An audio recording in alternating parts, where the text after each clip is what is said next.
fashion. Ijebu people, you're very fashionable. Everybody dresses to win. Every year, all regbes, we pay homage to Awujale of Ijebu-Land. When we talk about fashion, Ijebu people, you're very fashionable. Everybody dresses to win. It is a kind of competition. Everybody wants to become. Ìjẹ̀bú ọmọ alárẹ̀, Ìjẹ̀bú ọmọ alárẹ̀, káwárílẹ̀ gbọ́mọ sí, káwá má sì kú ọmọ wa nígbẹ̀yìn o, káwá má sì kú ọmọ ká gbójúlé. Ìjẹ̀bú ọmọ alárẹ̀, Ìjẹ̀bú ọmọ alárẹ̀, káwárílẹ̀ gbọ́mọ sí, káwá má sì kú ọmọ wa nígbẹ̀yìn o, káwá má sì kú ọmọ ká gbójúlé. Ìjẹ̀bú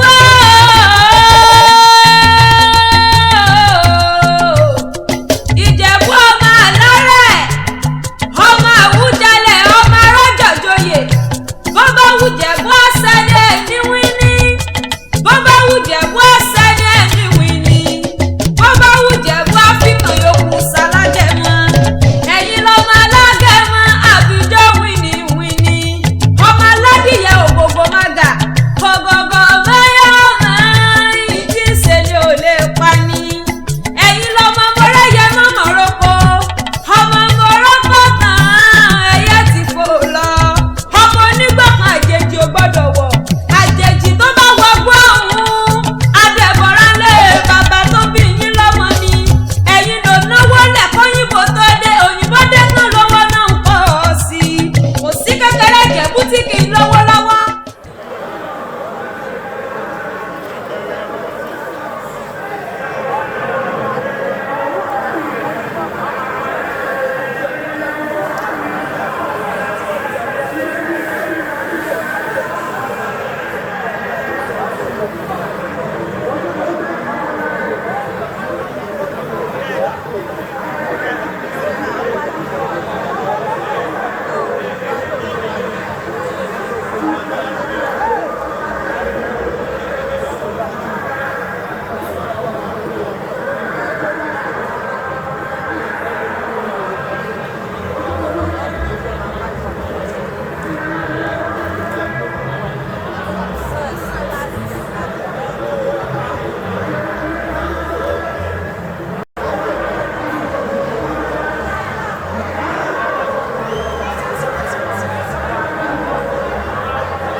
Adébọ́lá Adékúnwà Sùlẹ̀ ọlọ́dà ṣe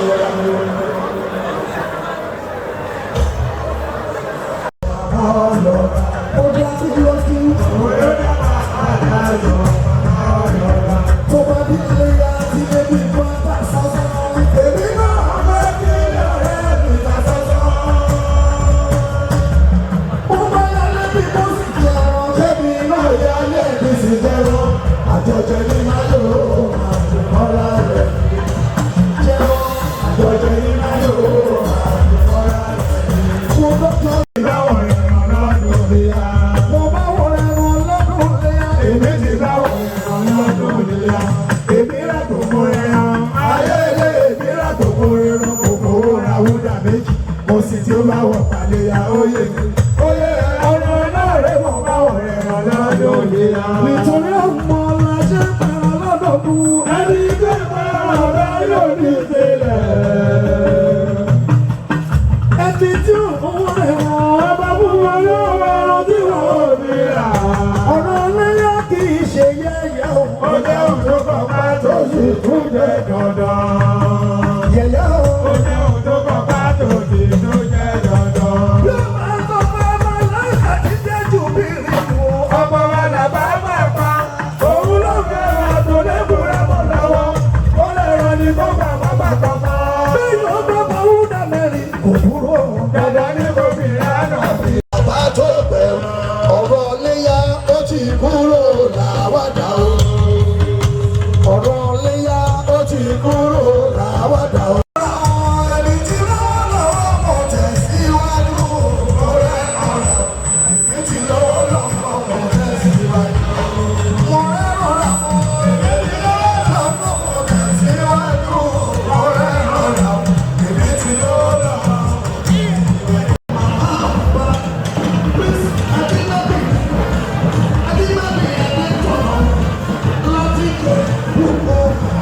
Thank you.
Ambassador Ìjẹ̀bú-Òde, Amapolówó right food, Apolówó Bítíkọ́lá, bàbá tó gbọ́.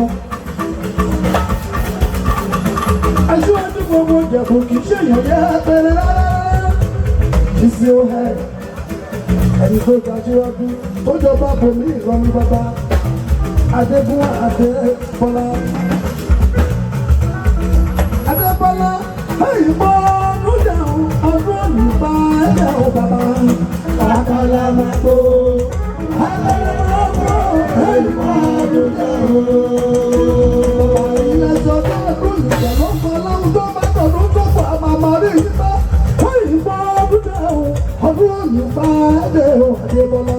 Àkàlà máa gbó, àkàlà máa gbó, ìbọn ọdún dáhùn.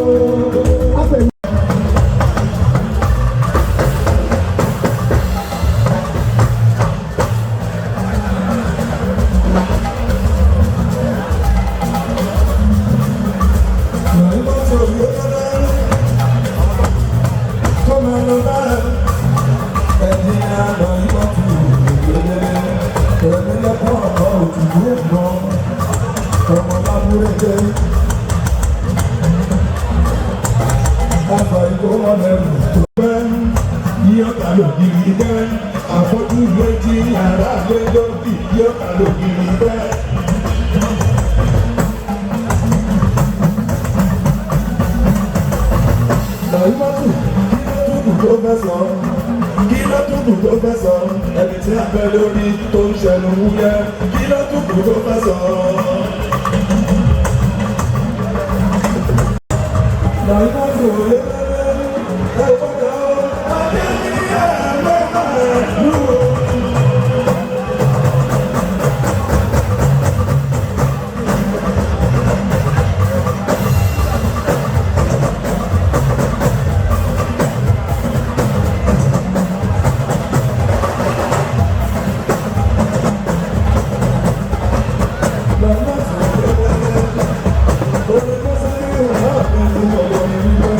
Oh,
Thank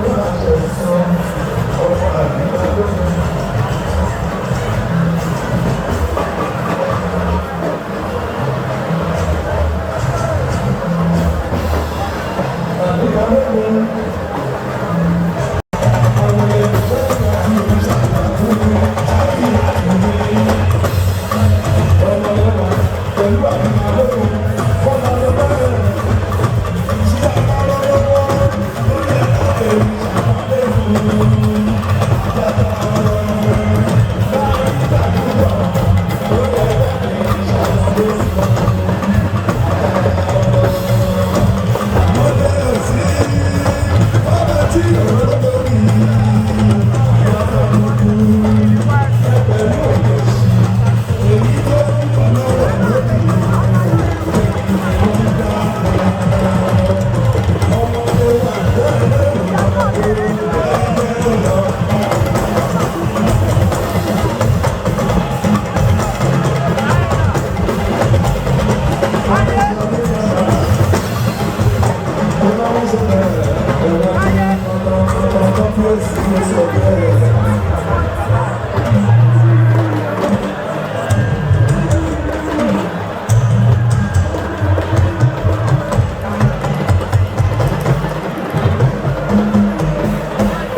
aṣíwájú lábẹ́ àkókò wálé ànàmọ́ ẹ máa wo ẹ máa rọra ẹ̀yìn tí wálé ànàmọ́ ó yá jíjọ kan yìí o jíjọ yá jíjọ kan yìí o jíjọ yá jíjọ yá àwọn tí wálé ànàmọ́ jíjọ yá. Olórí kẹ́lẹ́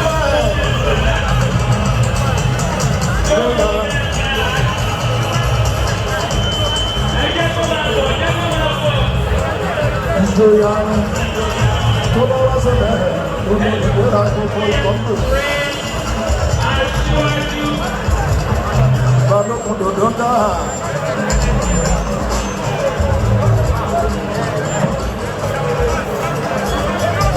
Ìṣọ̀lá bàbá tó lé àmà rí aṣíwájú àkìlẹ̀. Ewu tó ré kọjá kan má ṣe rí irú ẹ̀ mọ́. Nígbà tí wọ́n lé ọ̀pá ọmọ. Ikú ìyàwó kan má ṣe rí ẹ mọ́. Ikú ọ̀tọ̀ kan má ṣe rí ẹ mọ́.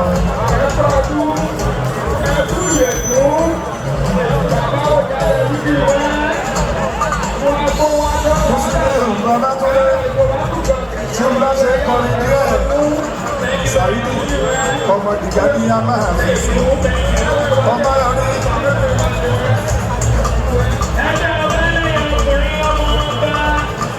Àwọn ọmọ Adémọ̀rin ìkúlẹ̀ ẹ ṣètọ́jú gbádùn ọmọ láti ṣe ọmọ gbẹ́gàn dẹ ọmọ balọ́sọ̀sà.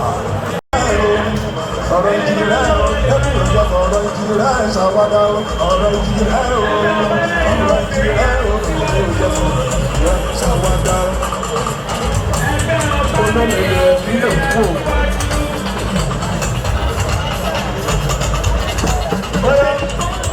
Wọ́n tún yá ẹ̀rọ náà. Àdìjọ́ tó yí bọ́rọ́bọ́rọ́ ẹ̀yin tá a bọ́ ẹ sọ fún ọ wípé wọ́n ṣe bẹ́ẹ̀ ojú lè wá ojú tì wọ́n bẹ́ẹ̀.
òkúta èmi ni ó fi ṣe ìkànnì ajá ọgbọ́n bàbá tó mi ọba yorí má ṣe jábọ́ mọ́ ọ̀daràn mi má ṣe bẹ́ẹ̀ yẹ wọ́n.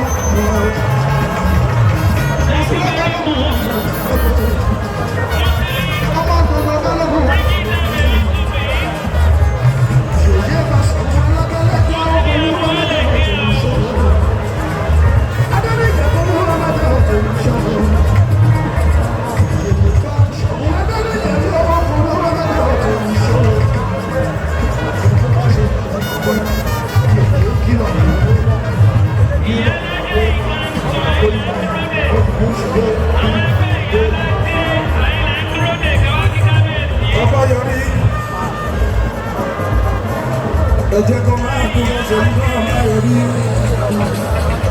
obìnrin Idris tèmi dọ́gbẹ́ ìyálọ́dọ̀ bá láti wọ́ àtàdé àti Idris láìpẹ́ ọba rí ẹgbẹ̀rún fún ọdún pé ọba yọrí ẹni tó lọ́rùn láwọn ṣe ẹ̀yà.